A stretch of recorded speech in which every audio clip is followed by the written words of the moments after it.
A thirsty atmosphere is propelling Northern California's drought into the record books. A map of the U.S. shows much of the West in orange to red shades of severe to exceptional drought. Increasing evaporative demand is escalating summertime drought severity in California and the West, according to climate researchers. Evaporative demand is essentially the atmosphere's thirst.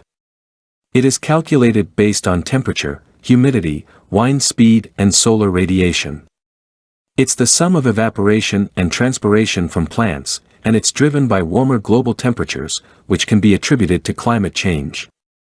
The meteorological summer of 2021 in the contiguous United States, which runs from June through August, tied the extreme heat of the Dust Bowl summer in 1936. Evaporative demand has propelled almost half of California into what the U.S. Drought Monitor calls exceptional drought. It causes faster drying soils and vegetation, making fuels more dangerously combustible during the summer and fall, the peak of California's fire season. As a result, fuels burn faster and hotter.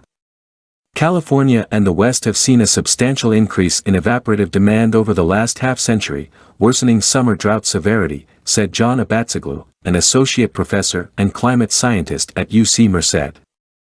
The drought in California isn't just the result of a scarcity of precipitation. It is a combination of two things, a lack of rain and those thirsty atmospheric conditions that desiccate the landscape. For much of California, the 2021 summer and water year have had the highest evaporative demand in the last 40 years, according to the National Integrated Drought Information System. As Abatziglu points out, Northern California has endured the third driest water year on record along with the highest recorded evaporative demand, factors that place this year in a class by itself.